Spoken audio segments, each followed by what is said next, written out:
Cairo Qween, and this is Face.2.Face with Cairo Qween.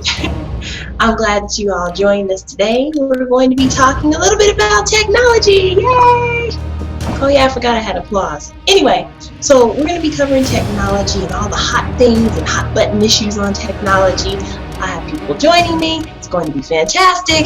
We're going to have fun. I have so much to talk about. So much has happened. I haven't been doing this for like a month, so oh wow, we keep talking about things that have happened and occurred in the world of tech. Met some great people. Let me fix this screen here.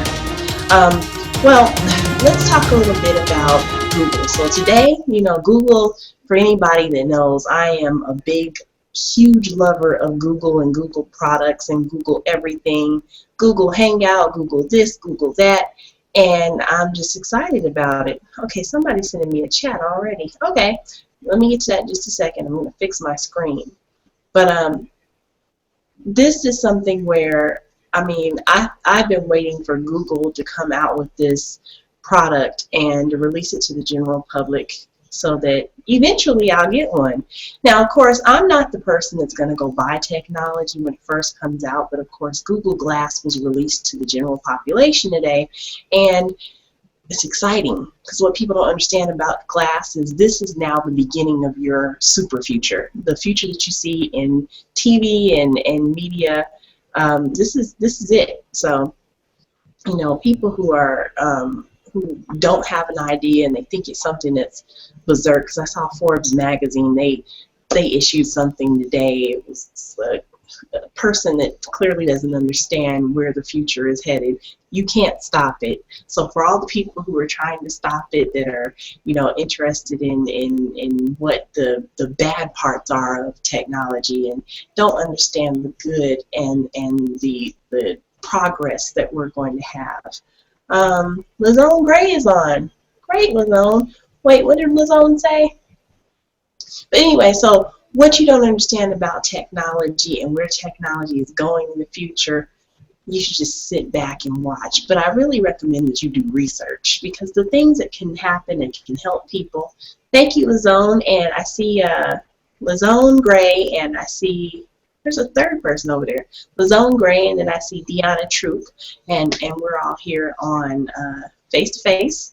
So, and you guys can chime in at any point. I'm just, going over what I went through in the last month or so, but just today, it was great to have that release out. So check out the articles. Yeah, check out the bad one too from Forbes magazine. But it's a great thing because augmented glass will open up doorways for people to do all sorts of things in the future. So all the movies that you've seen. Yes, ma'am.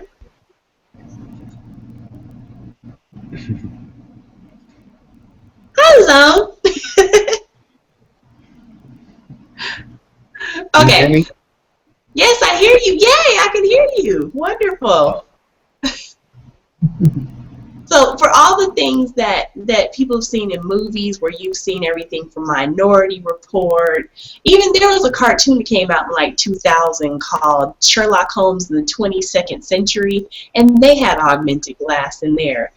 This is something huge where you can see the glass and you can touch it and have the touch screen and move things around. And it's cool because, of course, everybody's into the personal touch now that iPhone has released touch phone and touch pads, and of course we can do that with our laptops now and tablets. But this is like taking this all to the next step. So of course you'll have augmented glass that you can actually touch and put your hands on, and you can move things around, and it'll look like it's invisible, but it's really doing it, or it's in a 3D presentation with some kind of neon light. It'll be great. It'll be even greater because we'll have phones and gadgets that we can take around, and they'll be clear. I just think that's cool. It was funny because when I used to work at Nokia, my thought to them was clear is the cool way to have a phone.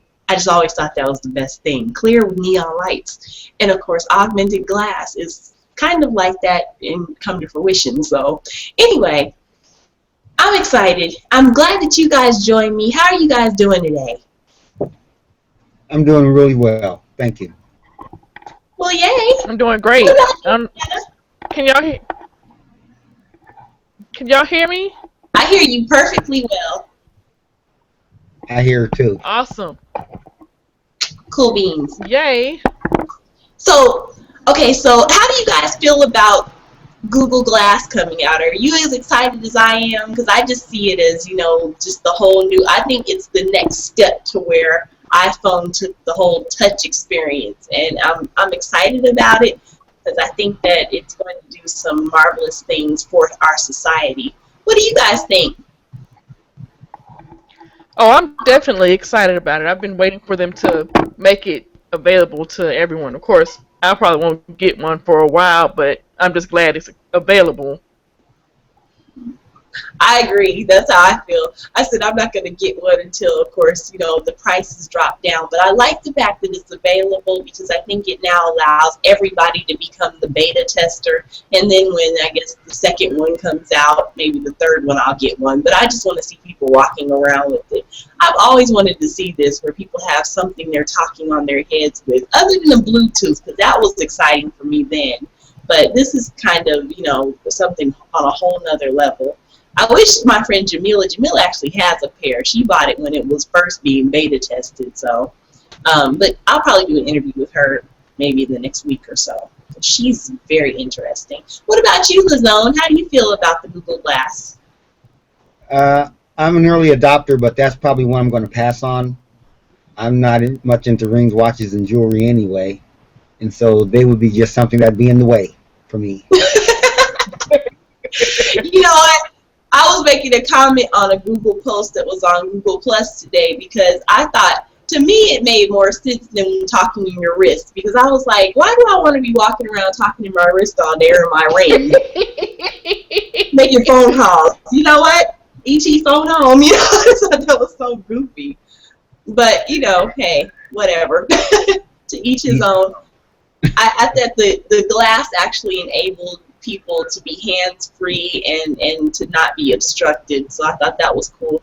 Except for when it comes to driving. Now, I don't know about the driving component.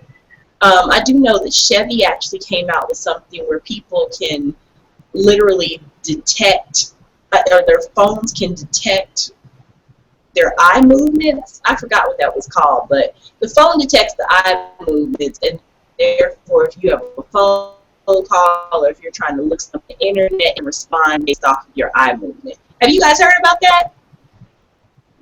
I haven't. No, that's a new one on me. Oh. Well, it was something that I saw on Bloomberg. I think I watch Bloomberg all the time because that's literally the only place where you can hear tech news all the time unless you go online on television. I have hair on my face. Yeah, so I thought that was some pretty cool news. I said I was going to gossip with DeAnna about Elon Musk and Carl Icahn. DeAnna, did you have a chance to look them up? No, I sure did not. But I'm glad you reminded me. I'll look it up probably Okay, later well, today. I'll give a little buzz about, or a little information about what I thought was kind of cool about this, because my thought is that technology can be just as juicy as all other topics. It's just you have to look for the information. And because all these people are not mainstream conversations, people aren't really engaged in it yet, but they will be. Because you have somebody like Elon Musk, and Elon Musk is one of the founders of PayPal and eBay, right? So PayPal, eBay, Tesla Motors, Tesla Technologies, SpaceX, and Solar City. And so he's has his hands in all of these components. Somebody sending me messages. Has his hands in all these components, and it's really pretty sensational to me.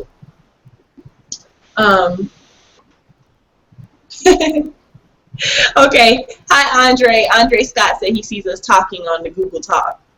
So, yeah, but I thought it was really cool because Elon Musk, he comes all the way from South Africa, right? He comes here, goes to college, and he was like a dishwasher or something, and sort of homeless, or he was living in some kind of weird living space, and like a dishwasher of sorts. And so he comes into the United States from South Africa, and he has nothing. And now he's a multi-billionaire. And he has all these companies and all these conglomerates that he's put together. He is literally, I guess, our typical conversation about the American dream, come to fruition. And so, that's all cool. But then he has all this drama. He has this drama where he's got these ex-wives, he's got children involved. It's all sorts of little interesting things. He has this weird kind of personality. But of course, when you have people who are super geeks, they're kind of touched in the first place. So, because, that it's not one of the functionalities of their brain capacity, I think.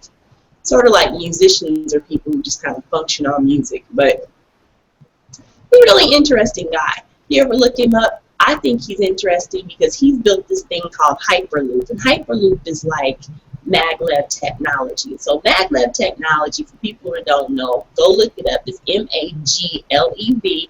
Maglev technology is technology or transportation that actually operates on magnets. Now, why is this significant? Because it would kill our oil and the spending of oil and anything having to do with oil. And so when you're talking about maglev technology, you're talking about these rails that they operate in Japan. They're in different countries. Hey, I lost my camera. Dang it. They operate in Japan. They operate in different countries. And so, ironically, he creates this thing called Hyperloop. And Hyperloop is this form of the maglev technology. And it's this tube that people can travel in. Please look it up. It's HYPERLOOP, Hyperloop.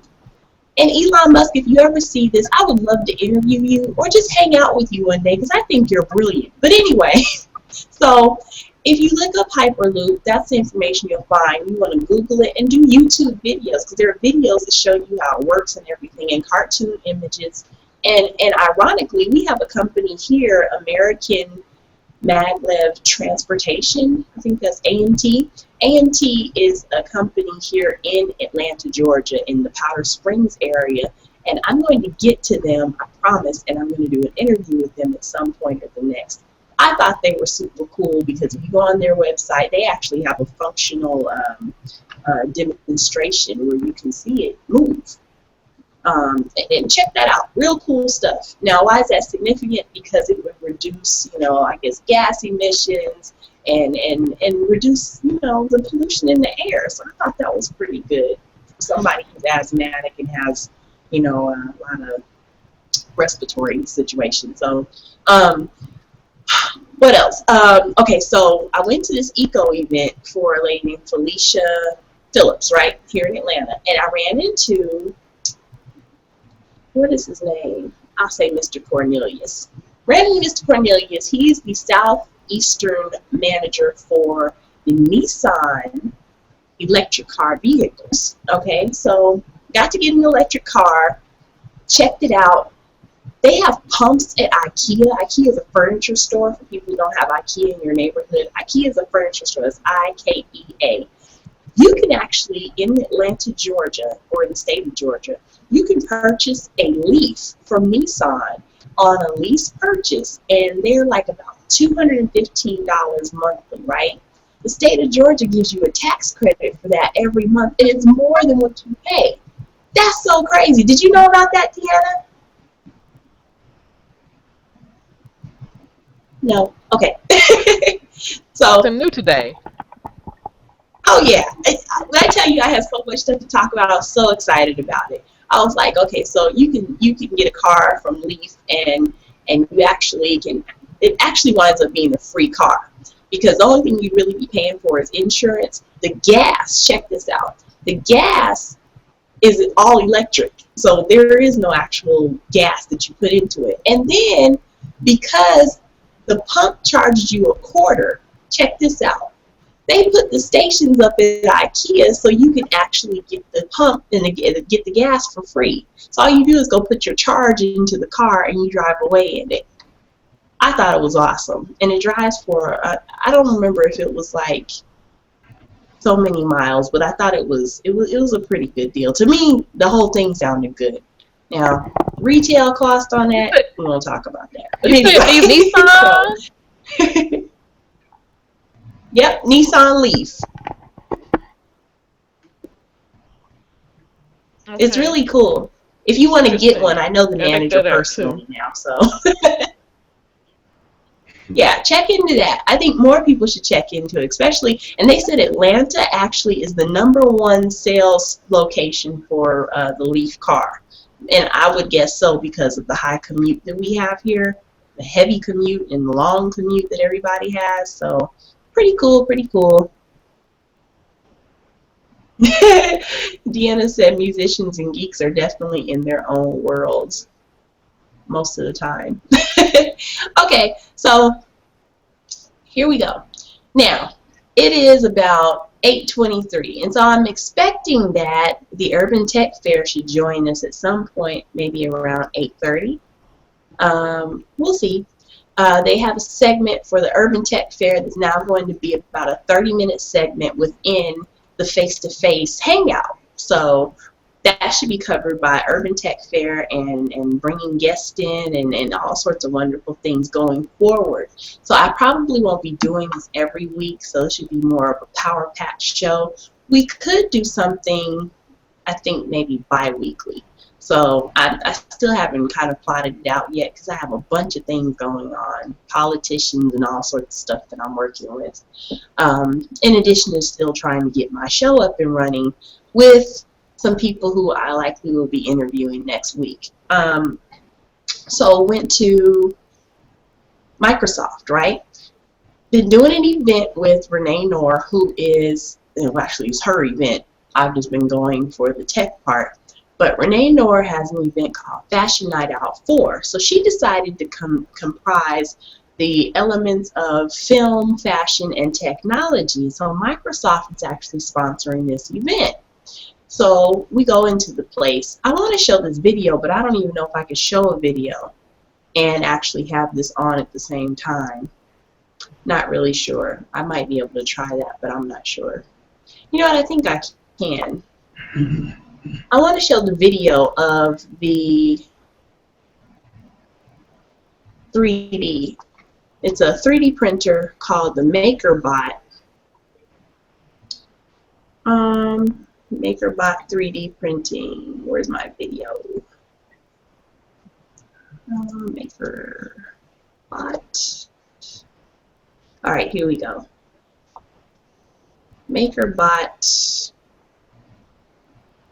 All right, this is it. So I'm going to try to play this, and we'll see if I can actually get this played. Looks like it. I made a video, so people can actually see the MakerBot replicator.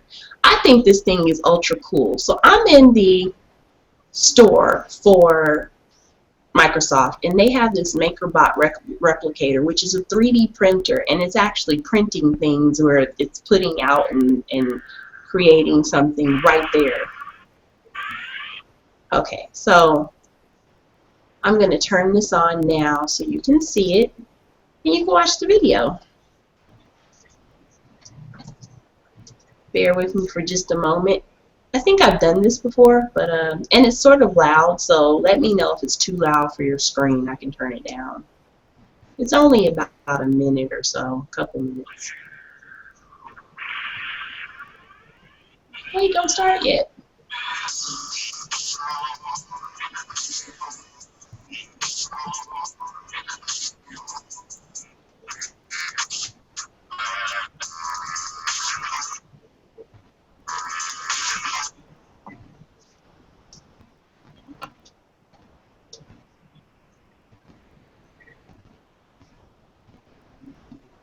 Alrighty.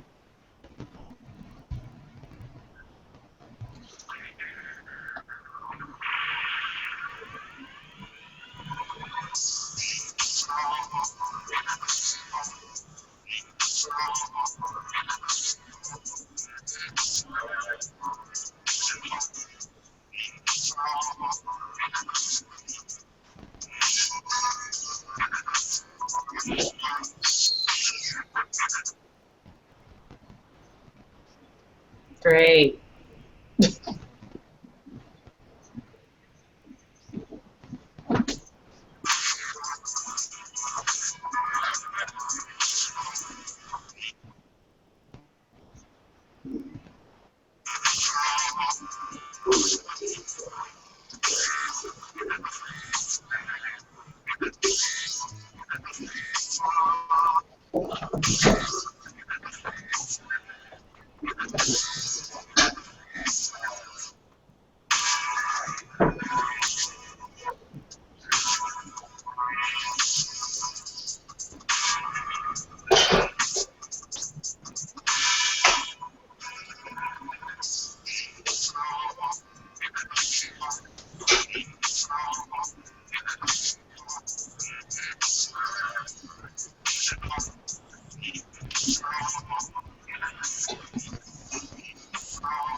Okay, and so that's the video for the MakerBot 3. What's it? The MakerBot Replicator. I was gonna say MakerBot 3000. That just sounded appropriate. Anyway, so you can check that out. It's under my social media, my YouTube social media, under Cairo Qween, the account. Tech Socialite MakerBot Replicator 3D printer at Microsoft Linux Mall. So, okay, now go back to this. And let's unshare this document. This is what I like too about Google Hangout. I'm going to stop the sharing. Okay, I'm back. I don't know what's wrong with my camera, but can you guys see me anymore? No. Okay, I'm back. All right, so did you see the video? Did it show well? Yes, it did. No. Okay, so no, it didn't. Dang it. Well, that's the MakerBot Replicator. And so what that does is it takes this substance, and for this instance, it was a plastic substance that's put inside the MakerBot Replicator, which is the medium-size 3D printer. And you tell it to create something inside of your, and that was hooked up, of course, in Microsoft, hooked up to a Surface tablet. And you put the program in, and I think they said it was a JBL, something like that. I don't know what it was, the software. But you typed the information in the software that you wanted to produce, and that was actually creating a bracelet. And so it produces this bracelet. It takes about an hour or so. I showed the timer, and I threw some music on there, but show the timer, and you actually see it printing out. It's pretty cool. So if you have a chance, stop by a Microsoft store, because they actually have the 3D printer in there. Go in there and see how it works, because everything that was on that table, the Microsoft printer actually made. The globe, there was a blue globe there. There was a little robotic moving thing, and then there was a bathroom design. It was like an architectural layout for a bathroom. And it actually created all that. It was pretty cool. Anyway, so that was my whole entire excitement, I think, for the month in technology. There's more, but I can't remember. You guys have anything to share?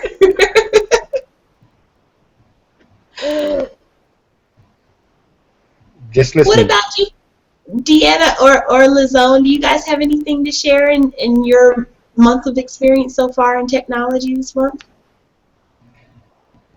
In what? This month so far, do you have any exciting things to talk about, or since the last time I saw you guys? Oh, there's a lot of things going on in our neck of the woods. Do tell. Well, there's a lot of there's some activity going on with the broadband. The president's administration had made some initiatives on getting broadband out to rural areas in those low-income communities.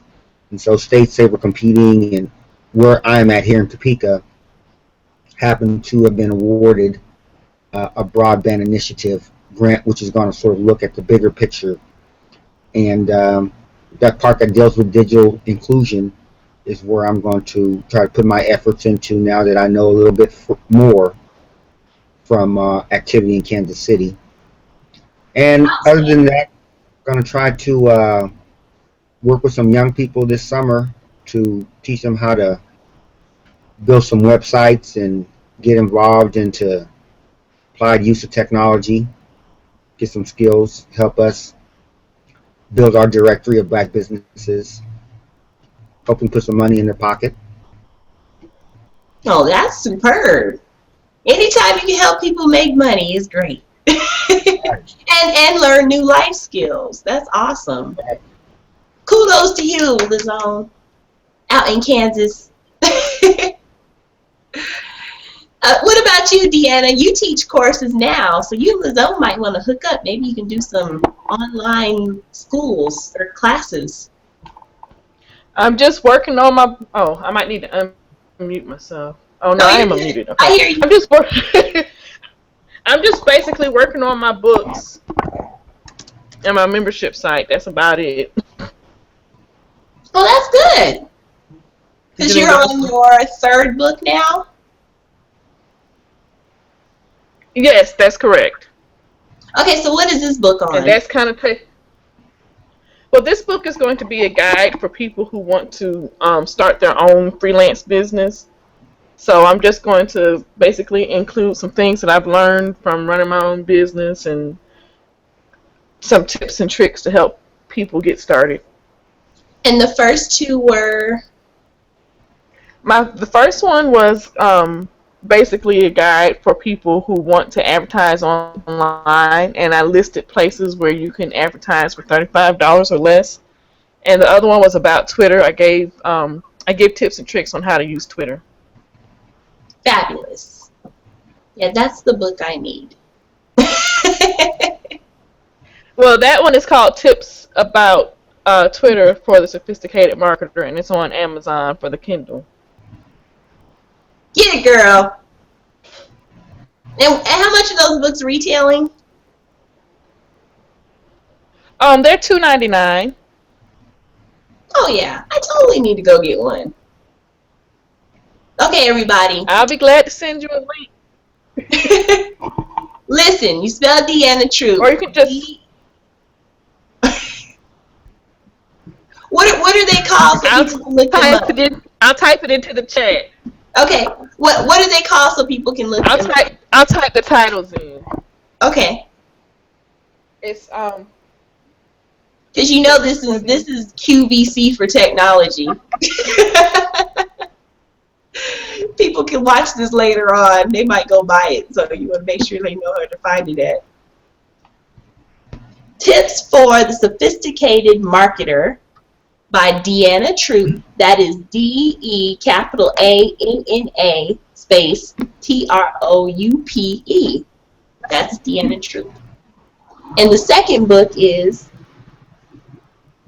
Twitter for the Sophisticated Marketer, again by DeAnna Troupe. And the third one she's working on, so we'll be highly anticipating the release of that book coming out. That's wonderful. I'm very proud of you. Thanks. Now, if I could just finish my work, I'll be doing good. You can do it. I can do it. It's just a matter of me focusing on getting it done. That's the makings of stupid. That's the name of the book. So that'll probably be a testimony by the time I'm finished. Okay, so yesterday with the Urban Tech Fair, we spoke about with Jacqueline Taylor Smith. Jacqueline Adams. Jacqueline Taylor Adams actually had an event for the Urban Tech Fair online, and she did it on Spreecast, and a lot of people watched. It was called The Other Side of Hip Hop, and so there were people like the first lady that ever was a DJ, was it? First lady that was a hip hop DJ. She was on there, and there were a lot of rappers and entertainers that got on, and they played music and some spoken word, and spoke on the other side, meaning the original purpose for hip-hop. And we discussed a little bit how technology has affected hip-hop and how it can impact hip-hop. I kind of went off. I went a little too deep into not just technology, but how I felt that we could benefit utilizing hip hop. So I decided I was going to say it again, because I'm on record now on this side. I just can't say some of the stuff that I said, because that was something that I probably shouldn't have went into. But I would like to say this. Dear hip hoppers, I think that you guys have a mega impact on the entire world. And I look and I say, well, when I was coming up, of course, we were debating Ebonics and why we didn't want our language to change in our schools, and how we didn't want people to actually speak in Ebonic terms. And ironically now, we have words like dis and ratchet that are a part of the Urban Dictionary and actually have been inserted into the public dictionary, Merriam-Webster's and real dictionaries. So our vocabulary has actually started to change due to the popularity of hip-hop. So I thought about how much of an impact hip-hop has had, not only in the United States, definitely not just with the African-American community, but all over the globe. And the styles of clothing that have changed, and that you see people who have literally altered a whole entire conscious state of people. And it's no longer just African Americans, it's literally everybody in the world. So businesses now cater to hip hop, whereas people used to shun hip hop and thought it was something degrading and awful. Jay-Z is now partnered with HP. You have people like LL Cool J coming up with his own technology products. You have all sorts of interesting things that have happened where hip hop is concerned, and I think that's great. I do, however, see where there has not been an uprising where music could be utilized to cultivate a movement and a change within the status of the African American population. Now, I don't just say this for hip hop. I think about our athletes. I think about our celebrities. And I the reason I thought, I could actually speak to this was because the other day, is his name Donald Strickland? Sterling. Donald Sterling. Okay, so Donald Sterling, who is the owner of the Los Angeles Clippers. So I'm not in the sports anymore. So he has, of course, I think if people look it up, he has had this big scandal that, he was dating this girl who's half African American, half Hispanic, and tells her that he didn't want her to bring the blacks to the party, the black guys or whoever to the party that he was having, and they've been together for a while. Of course, we go through the media and find out this isn't the first engagement they've had together. They've been dealing with each other for a while. Now, to me, that says this man is, he's been dealing with African Americans for a hot minute, but he offended a whole entire race of people, including the players that he has on his team. Now, where this applies in technology to me is, of course, well, the fact that he got caught was due to technology, because she was recording it on her cell phone. Whoop, there it is. Big Brother's watching you everywhere, even if it's not the government. But anyway, so he turns around and comes back just this week, and instead of apologizing now, he comes forward and says, okay, well, I don't know what everybody's tripping about, because, it's not like Magic Johnson has really contributed a lot to the African American people. And I started to think to myself, does he actually have a point? Now, Magic Johnson has done a lot of things, and he's done a lot for the African American community. Now, but when I look and I think about all the celebrities, all the musicians, all the entertainers, all these people with all this money, and money that they can live and overlive, and their grandchildren can overlive, and they blow it on garbage. These things could actually be utilized to uplift communities where people who, of course, banks are not giving out money, where these funds could be put into the communities and, contributed to greater goods. Now, I'm not telling you what to do with your money, But I just thought it was a good idea. You know, I look and I say, okay, well, just in the hip hop community alone, you have the power of the word. You have the mind controlling power of the word, where you have now taken music and put it with words and taken it where people have now started to walk around and literally utter everything that you're saying up and down the street, in their cars, in the elevators, and you can go anywhere in Atlanta and I guarantee you will find somebody mimicking some hip hop words somewhere, headset on, bopping around, whatever. So my thought is this, you know, why you have control of those words, control of those minds, why not do something with that? I mean, you literally can change the energy of everything that goes on within the African American community because people are listening to you, right? Okay, so we have a situation where, of course, you have businesses and technology that needs funding. So why not put money in technology? Why not give startup funds, seed capital? You know, why not be the banker for, you know, technology outlets? Or why not get together, hip hop community, and create your own?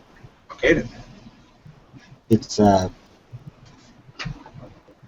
really? Oh. It's okay now. What'd you say, Lazone? I gotta step out for a moment. Oh, sure. Okay.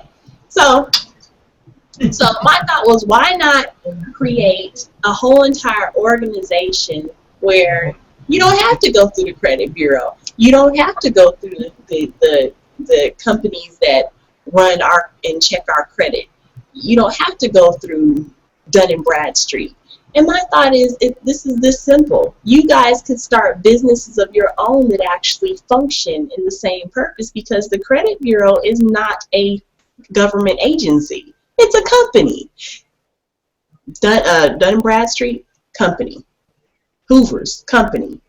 Equifax, TransUnion, and Experian. Those are companies. They're not federal agencies. And so my thought is, why not take 1,000 people, 10,000 people that are in the hip hop community and form a $150 business and put this together where we can structuralize a way for people to become their own, to become trade references, for people to be able to branch out and actually have a fresh start with finances.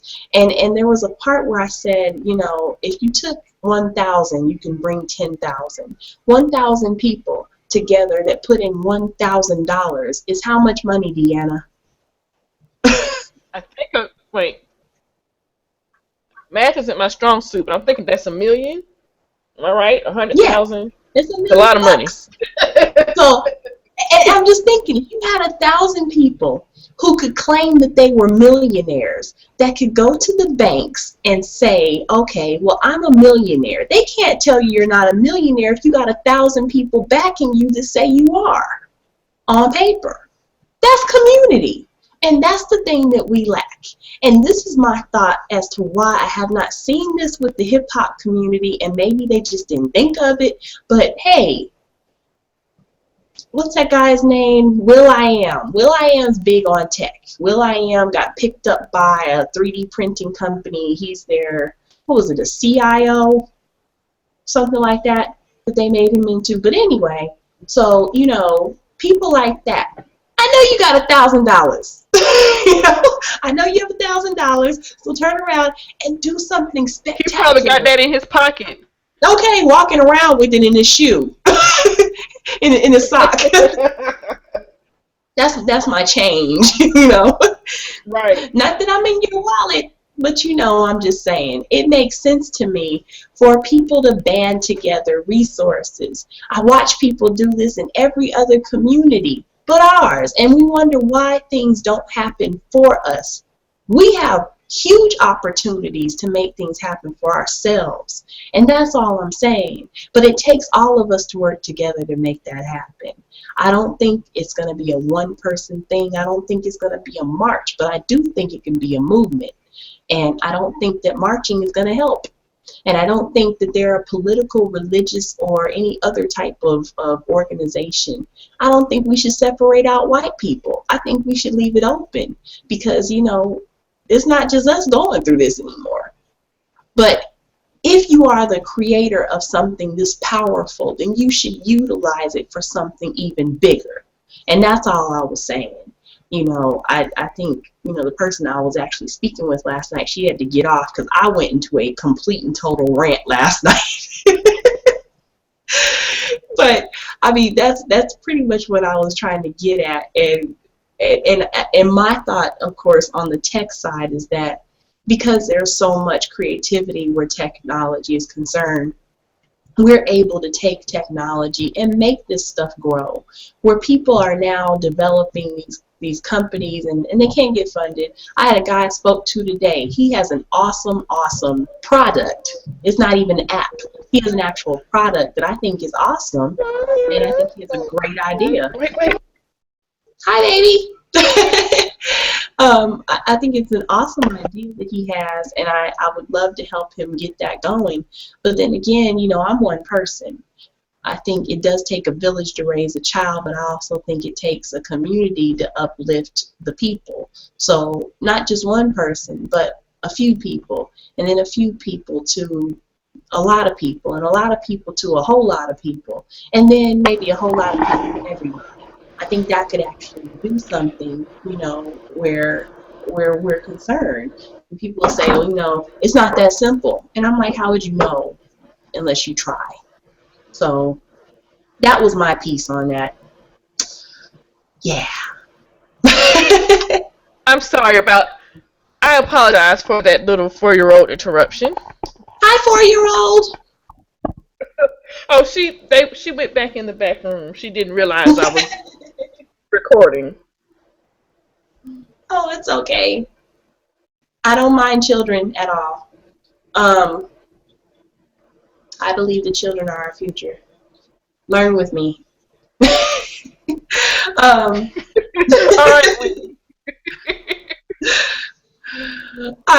DeAnna, what do you teach? Because I know you were telling me that you had classes that you were teaching before. What type of things are you teaching in your classes that you have on hiatus right now? But what do you teach in your classes?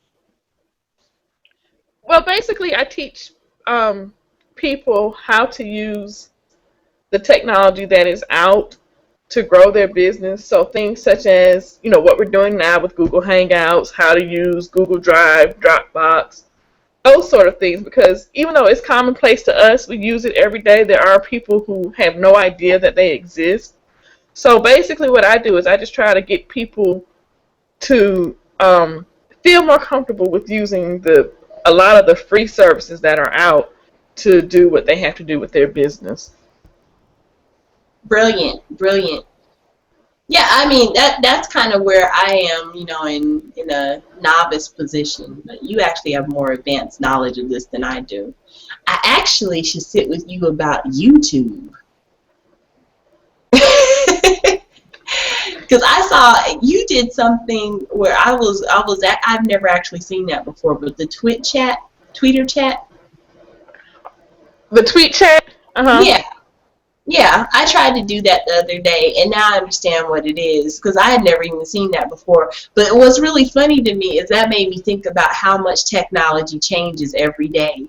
So where I thought I had a lock on Twitter, when I looked up the Twitter chat, I found all this other stuff that Twitter does. And I was like, I didn't even know it did all that. But I think that, too, may be an issue for Twitter, because Twitter, more news, Twitter actually had this huge sell-off at their IPO, the end of their one-year trial IPO. So a lot of people sold off their stock in Twitter and sold off in huge numbers. It was almost like a landmark sell-off, except for the actual owners of Twitter, which made me think, do you think that Twitter has longevity?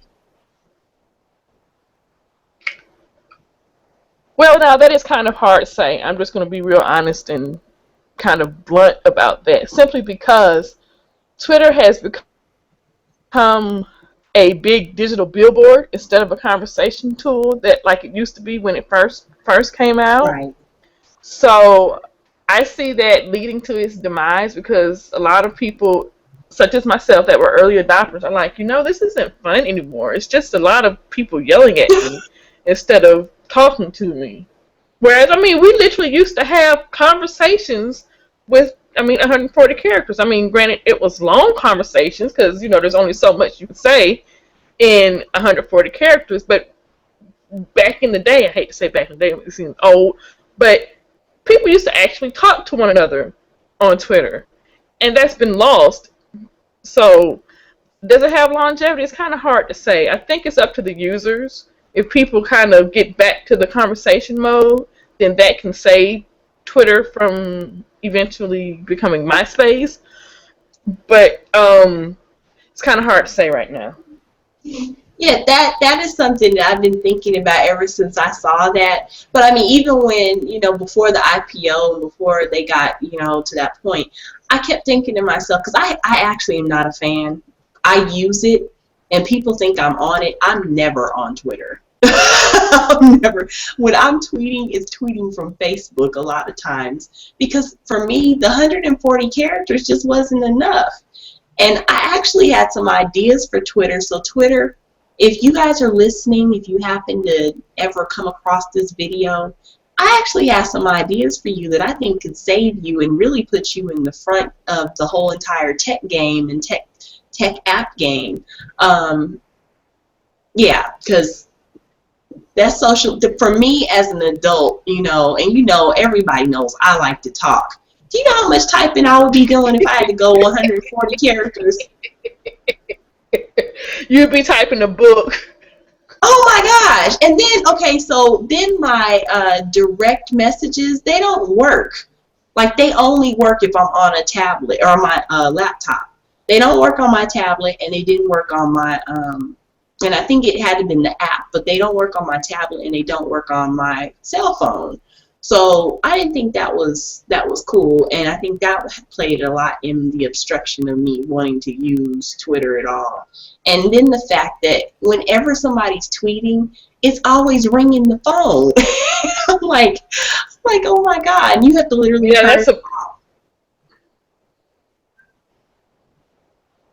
Yeah, that's a big problem. That's why I didn't even go there with the mobile device, because I knew that would drive me absolutely mad. I was in my sleep and I was hearing people, girl, did you know such and such and such? Oh, but there's a booger in such and such. And I was looking like, who cares? And I know, like, celebrities seem to like it. I think it's a great place for celebrities to be completely disconnected from people and still interact with them. Because don't get me started on celebrities on Twitter. Oh. Yeah, I could really get on a rant about that. So, like, speaking of that, since I said that, so yesterday, actually this week, Beyonce's sister Solange tweeted that, and I need to go look it up, but she basically was implying that Jay-Z has been manhandling Beyonce. And then they took the tweet down. So, of course, I'm looking at all the media. None of the media has done any research about this, clearly, because they're all pinning this on Solange. And I think this is interesting because she literally came back there saying she had a drunken rant, and they're trying to say that she has all sorts of behavioral issues, things like that. But you watch the video, Beyonce's standing between them, and she's standing up against the wall like she's, like, terrified. I thought that was interesting, even though she is on Jay-Z's side. But her sister actually was pulled back and being held by a man, who I'm guessing is either a friend or a bodyguard, likely a bodyguard. But I thought that was interesting because, again, social media, tweeting, they literally took the ad, and I happened to see it because a friend of mine, Jerome, who is on Facebook, and he's a part of iLevel 360. Jerome actually found the post and put it on his Facebook page. And so I was trying to tell these people who were clowning on Solange, I was like, go read her tweet. Because if, that was the case, it's not cool for him to be beating on Beyonce like that. And if that was my sister, I would have done the exact same thing. And I think both of my sisters know that, so.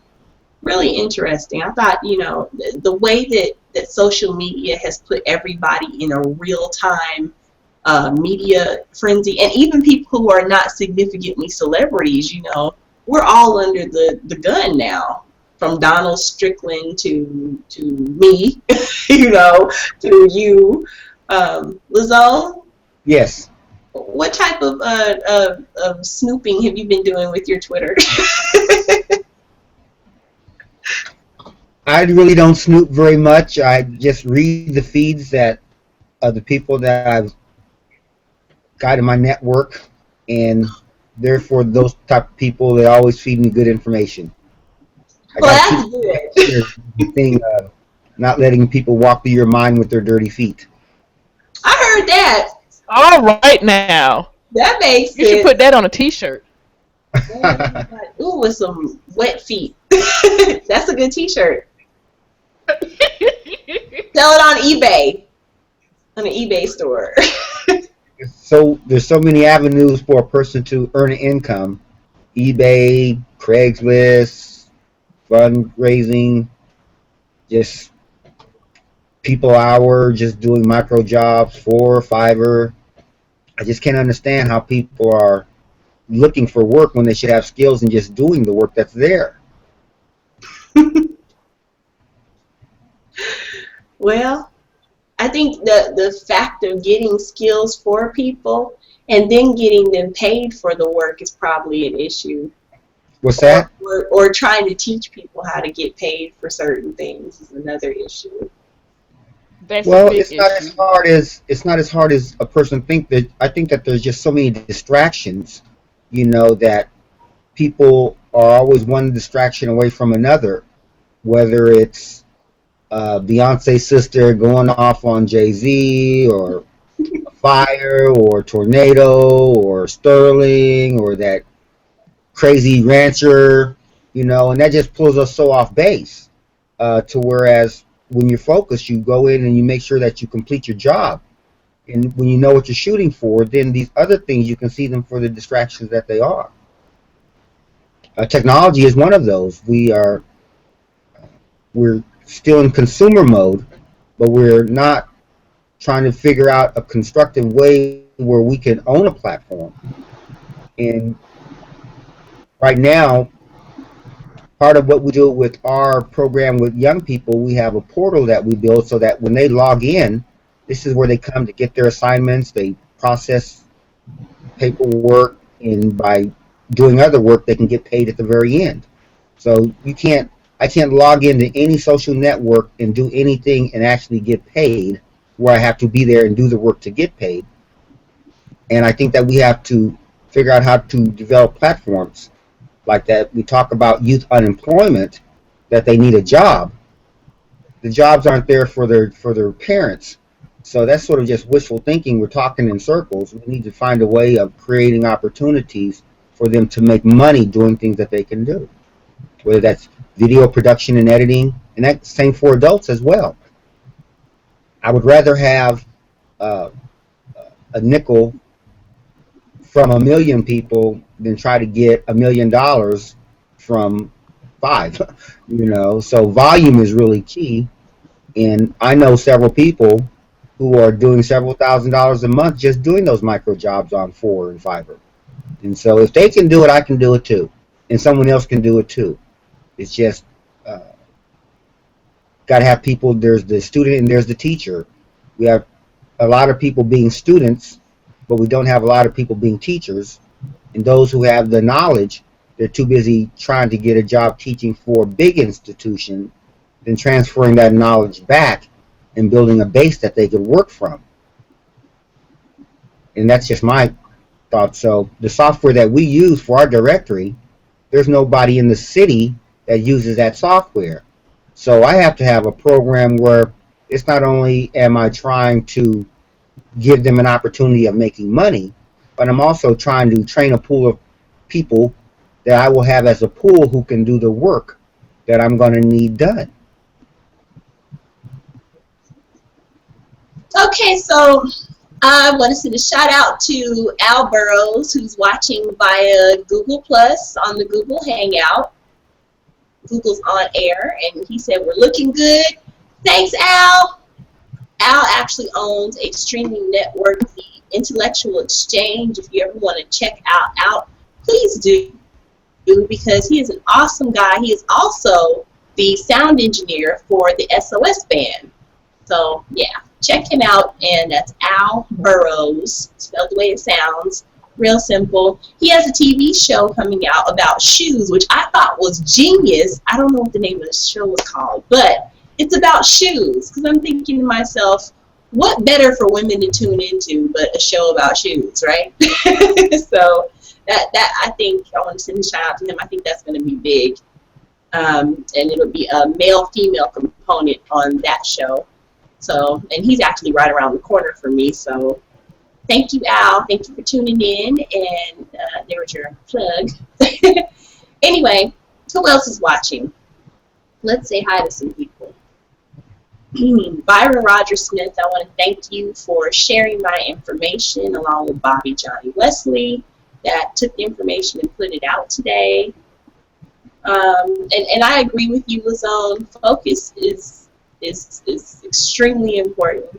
And I can say that because I lack focus and I need to focus. Like I said, if I can finish this book, I think if I finish my book will probably sell very well. Given that it's a book about technology and the conspiracy as to why people are not getting the information that they have, and why we're not educating people, and why, oh, by the way, I saw today where Sandra D of the Urban Tech Fair, Sandra D. King posted that there actually is a lag of the United States is lagging far behind China in multiple factions like manufacturing, technology, and our economics as well as our education. So that's a huge issue. And so this article is put out by economyincrisis.org. You can check that out. It's very interesting information. They actually show, by Jonathan, they actually show, our crucial issues and things that people really need to be paying attention to. So please check that out. It's on my Facebook page, Cairo Qween. If you don't know how to spell Cairo Qween, it's spelled with a W instead of a U. So real simple. Cairo like Egypt, Cairo, face, Qween. And if you want to go to that page, the link for that is www.facebook.com/invisible resource group. That's my actual homepage. I also have a page for Cairo Qween. That's CairoQween headquarters. That's my fan page, and you can like that also. There's a group on Facebook called I Broadcast Events. That's my group. All the groups that I'm on, my face is on, so you know it's my group. So if you want to find it, it's pretty easy to find.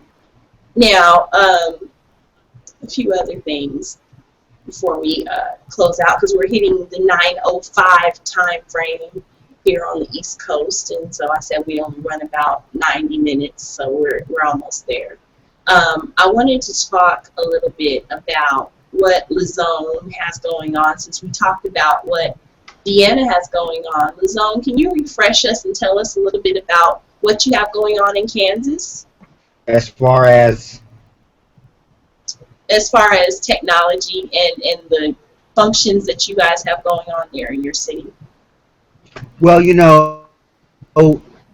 I keep going back to this Google Fiber deal because that is a big thing in the Kansas City area. And it's been a while since they have started the project, and as they are building it out, so we envisioned and concluded a very large Wi-Fi project for public housing departments. We've completed an adjacent community computer tech center, and this summer we'll be rolling out a variety of different programs, digital literacy. There'll be some evening classes for the single moms that live in the projects that's right across the street, and we will also be trying to work with the young people again with our uh, youth IT enterprise development program. And there's that's the Kansas City, Kansas side. On the Kansas City, Missouri side, which is much larger, have a larger concentration of the poor black community. We're in the throes of trying to work with a pretty large, respected neighborhood association group to put together a Wi-Fi for the neighborhood, build out their. They have an old community center, build it out into being a tech center. Again, initiating programs. So Kansas City is sort of like a sandbox dealing with Wi-Fi and high-speed broadband that I'm able to sort of let my ideas grow and flow, and other people are. And as we learn some of the pros and cons of it, when other people in other cities may want to do something, at least we have a knowledge base on what is good. It's not just internet activity or connectivity in itself is nothing. There's a lot of people with internet at home and they cannot pay their bills and don't have a job and can't get a job. So it's just not an automatic equalizer. Uh, just having a center that has access to computers, public libraries have done that all along. If there's no structured programs there, most young people come there and just get on Facebook and chat and do things that are not empowering.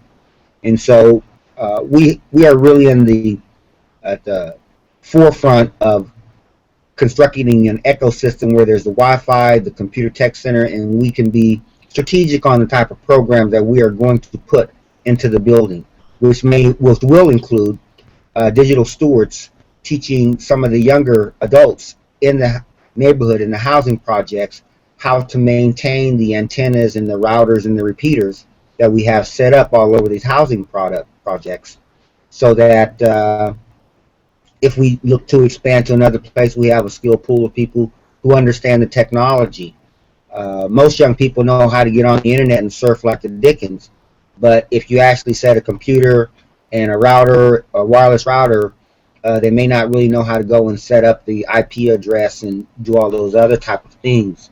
So they may not go into this as a living, but at least we can assure that they're going to be come into contact with technology, applications of technology, understandings of setting up technologies that they will not get in the schools, the public schools. They will not get at McDonald's, and they will not get hanging out at the public library or community center. We got to create programs and put them smack dab in the middle of the neighborhood. And we have a lot of, now that things are going that they said it couldn't be done, from DeVry to the University of Missouri Kansas City School of Business, Entrepreneurial Center. A lot of people are now looking at the building and the Wi-Fi and the demographic, and they're saying, what can we do to help? So getting some interns from DeVry who will be doing some instruction and just coming in and talking with some of the young people about what they're involved in some of the other institutions, some of the companies like Hallmark, what they're getting ready to do in digital storytelling, so that they can understand the things that we're trying to teach them in that tech center, how it's going to apply in the larger world. If we weren't doing it in that neighborhood, which is the poorest tract of land in the state of Kansas, then nobody else would be coming into that neighborhood. It's cleaning up. It's slowly but surely, and hopefully this summer we'll do a big outdoor session, outdoor jams, speakers, signing people up to volunteer, signing them up for classes. And that's what I'm trying to merge with the Urban Tech Fair there in Kansas City, Kansas, is just finding people who can make a 30-day commitment to work as a team is just very tough to do. People are one distraction away from another distraction. So if it's not my child got kicked out of school, or he didn't pay child support, or he got a ticket, or I lost my job, or there's so many hurts and pains going on in the neighborhood for people to stay focused, that the few of us that can, we got to step up and go in and get the job done.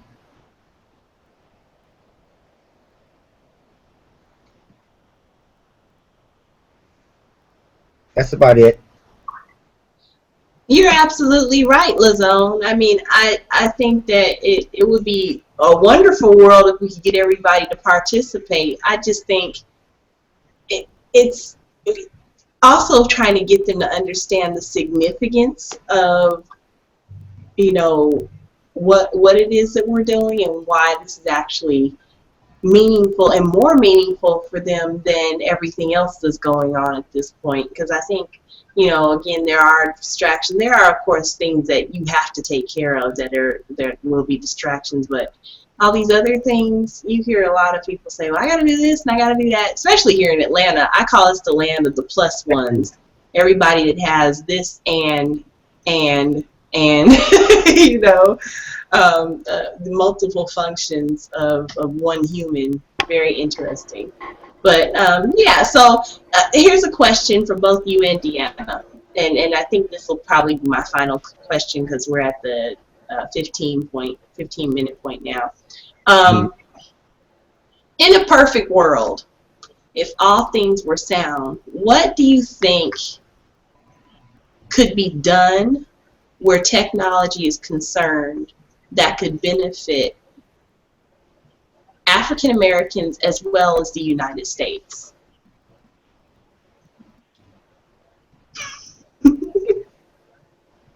What was that last part? What do you feel could benefit? I meant to ask you loaded. You know, what do you feel could benefit African Americans and the United States, or African American United States, however you want to word it? The one thing that could really revolutionize, or one thing that you would like to see happen now, if everything was in place to do this, like if there was not a money issue and things could actually be done and produced and created and brought to fruition, what would you like to see happen? Either one of you. Well, I think one thing that would be nice to have would be like maybe some kind of 24-hour tech center for people to be able to go to and just play around with whatever the latest technological things are.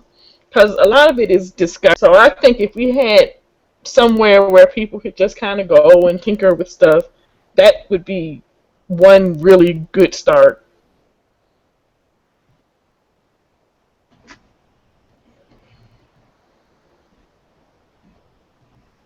I think that's a fantastic idea, to be honest with you.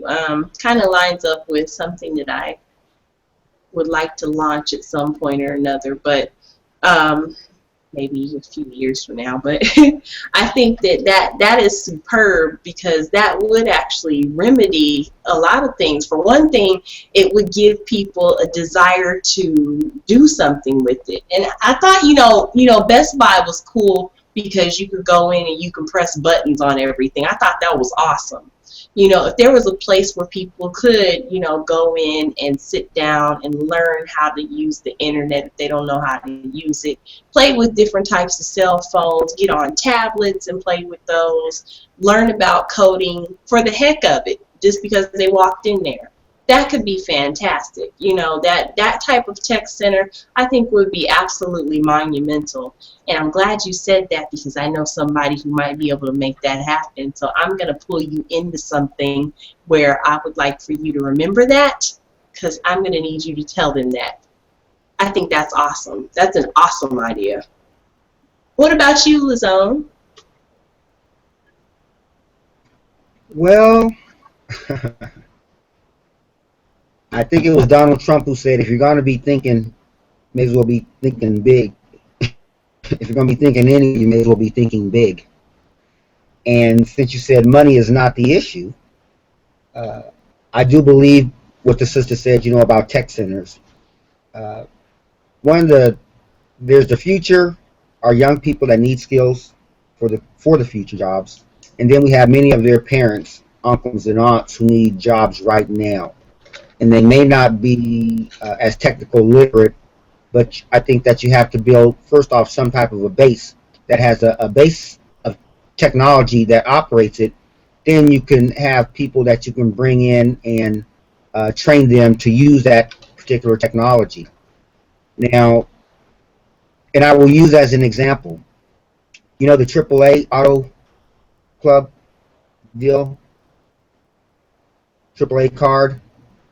Uh, your tire breaks down, they come out and pick you up, right? Can you hear me? Yeah, I can hear you. Okay. Now, we have at least 500,000 of us black Americans who probably got a job, got a car, decent. We can probably pay the $122 a year to get the same service.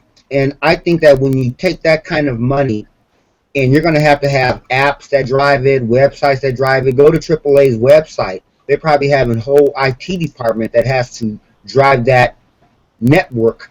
And also, it helps us in other areas of economic independence, such as increasing more tow truck drivers, more black auto repair companies, restaurants where people are going to eat while their cars are getting fixed, black dealerships and those who lease vehicles. And many times in technology, it's just not in the computer, it's also in the sun diagnostic equipment that goes to fix cars. So, in one instance, the membership to a AAA type of idea generate revenue to whereas it would be able to pay to train people to work in the administrative offices, which would be highly technological, but it will also have a outgrowing effect in other industries too. We just can't think in one box looking at the bigger picture. Now, it's not like we don't have the number of people with the cars and the income. We just have to put together a national infrastructure and then get a commitment and a will behind it. I'm willing to lose $122 a year, and if it's not right, you know, I just won't re-up. But to not, there's nothing wrong with competing in industries. We have to find a way of competing in the industry if money is not a problem. And therefore, I think we can generate some of our own profits so that we don't have to worry about begging no United Way, no contributions, no Ford Foundation, no government for no jobs program. We can be able to create some jobs on our own. So anything that's going to be dealing successful with technology, we have to be conscious that there are some non-technological things that when we add that to the mix, I think that it boosts a better package, a better something we need collectively, not just in Atlanta, not just in Kansas, not just in Washington, D.C. We need to have a large project that we look at as our people, and this is ours, and we're going to grow it out. And I think that ideas like that there, it may seem far-fetched, but when you actually sit down and do the math, which I have, this is I think it'd be a great idea. That's it. I think that's outstanding. I mean, because one, it has economic impact, and I'm all for anything that is actually going to increase jobs, increase the economy, and going to add to our economic incomes or our economic surplus. I would love to see that happen. I think that that is a huge idea, and not out of reach. It may be, you know, a little beyond the scope of what everyday people are comprehensive of, but I think it's a doable deal. I would support that entirely. I think that's outstanding. I believe that there's 500,000 of you who would support something like that. So it's not that it can't be done. We just got to sort of do something. And I have 3 or 4 other ideas, you know, now that we have a $1 trillion spending habit that, that are all reachable. I keep talking about that. I'm like, if people only knew and understood what that meant, $3 trillion or $1 trillion a year. $1 trillion is a lot of money. I mean, $1 billion is a lot of money, but $1 trillion, that's I mean, you're talking about princes and castles made of gold at $1 trillion. So It's I got to just, be spending your money foolishly. yeah, I'm thinking about the people over in Saudi Arabia that would have $1 trillion. Oh. But I mean, yeah, that to me is just absurd. I'm like, for $1 trillion and nothing to show for it on a big scale. We're not expanding to a place where we're producing products. And I think Jim Newsom told me we produce at a rate of 1.5%. 1.5% for $1 trillion that we put out. That's not okay.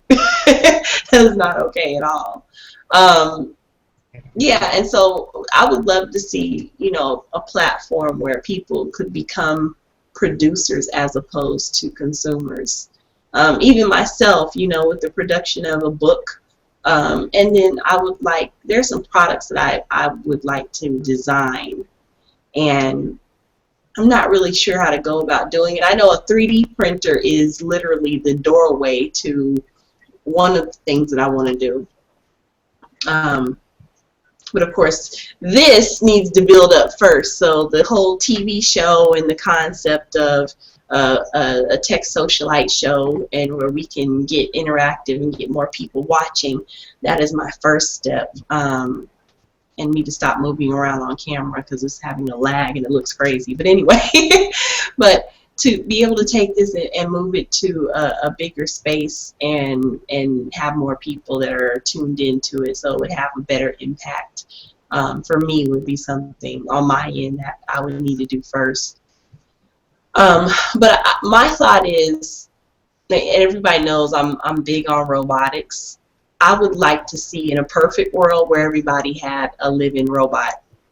I truly, honestly believe, people laugh at me when I say this, but I dream about this, literally, where we could all have living robots. Because my thought is, with a living robot, a lot of the ills of society could be quelched. And I think about this because I think if you had a living robot in the home, and you could salvage a parent time for having to, do house chores, where they could spend time with their children and had an option to do that, where you could have senior citizens that don't have anyone to care for them, and they need someone to take care of them, or they need someone to be responsible for them if they are unable to reach things, if they drop things and need someone to pick them up. If they have, 911 calls that need to be made because they fall, things like that. Because you have, again, a growing population of senior citizens that are not going to stop growing, because you have the largest group of people who will become elderly within the baby boomer demographic. And so my thought is, who is going to take care of all those people? And I think China actually had an issue like this, to where a lot of people are now living with their parents, and their parents are now in-home care, because they have to stay home and work from home because they actually have a parent in the house. I think, too, to look and to understand that, beyond the scope of the household, you have the ability to have, where we're looking at education right now, we might be able to have a robot who could be the live-in teacher, for technology, for coding, things like that. I have a vision for things that are so far beyond what will likely be seen in the next 20 years. But I just truly think that in a perfect world, for me, would be what I'd like to see. And I'm totally with the Jetsons all the way. Well, Lazone, thank you so much. DeAnna, I don't know what happened. You likely got cut off or you disconnected. But I want to thank both of you for joining me on Face-to-Face. I love seeing you all face-to-face, because I see you on Facebook, and those are pictures, and it's good to be able to interact and exchange information and be able to save it and let other people watch it later on YouTube, and share it on social media, because there are people watching in different little pockets, of course. So I think it's really cool that we're able to do this. I don't like this lag. This is bothering me. So I'm going to get off of here. And I will do this again. I don't know what day I have a lot of things on the schedule, but I do have an interview with Cynthia Mitchell coming up out of California, who is the founder of Tech Divas Uncorked. She is awesome. She talks a lot about the evolution of education and technology and educating young girls with technology. She's going to be fantastic. She's actually been an educator. She does all sorts of wonderful things and been doing it for years. So then, of course, I'll have Jamila Brown at some point, who is a teacher of SharePoint services for Microsoft. And she is, I call her a tech whiz kid or the tech wizard. She's the founder of iLevel 360. She and Cameron Harrison, the founders of iLevel360.com. So check them out, www.ilevel, I like ice cream, iLevel360.com. Media platform that I'm looking at right now. So hope that all works out. In addition to virtuetechnologies.com, and that is where you can actually go and purchase this SharePoint services class. Definitely want to check that out. So that's my plug for Microsoft today. In addition to the page where they actually, the site where they actually have models and people who are interested in being in entertainment. It's an agency called iLevel Creative. So www.ilevelcreative.com. Now, for my big announcement for everybody who didn't know, I actually released my website this week finally, and I'm still working on it, but I had to get it out because I've been doing this I've gone through I don't know how many different websites over the last 6 months, and I finally found one that I could get out, and I was happy with it. I wanted to build it, and now I can have somebody else build another one for me. But I wanted to see what my layout for a website would be like. But I do have one now, and it is www.techsocialite. That is techsocialite.info. Information, because I'm an information activist. So go on my website and please sign in, leave a comment, make a statement. This video will be posted on there eventually. And I'm probably going to do some editing to it, and maybe not. I might just leave it raw. I don't know. So you can go on there. I'm going to send some email blast out with this video. Of course, I want Lazone's information to get out to more people and DeAnna's information to get out. So, of course, I am all about sharing information. You can friend me on Facebook under Cairo Qween. That's CAIROQWEEN. Of course, space between the two words. Check me out on my fan page at facebook.com/GoLiveCQ. That's GoLiveCQ, like Cairo Qween. So you can definitely check it out. We'll probably be broadcasting from that page at some point or another because I downloaded a new app that can help me do that. So people who are on my Facebook page and friends of me on that page can actually watch it live from that page on Facebook. In addition to all other places you can watch it on Facebook. Now, you can pick it up on Twitter. You're also on Google+. So Google+ under my iBroadcast account and under my Cairo Qween account. So if you're watching on either, hi, and thank you so much. Please leave a comment. Thank you, Al, for watching out there. Urban Tech Fair, thank you all for participating, Lazone. And anything else that I need to say, the 50-15 referral partners program that I created is now live. If you're interested in referring me any type of business for publicity or even to book me or host me for shows, I actually give 50% to anything over $1,000, and anything under that is 15%. So you enroll as a referral partner for me, and then we actually would be able to pay you out on PayPal the day that I get paid. So definitely want to sign up for that.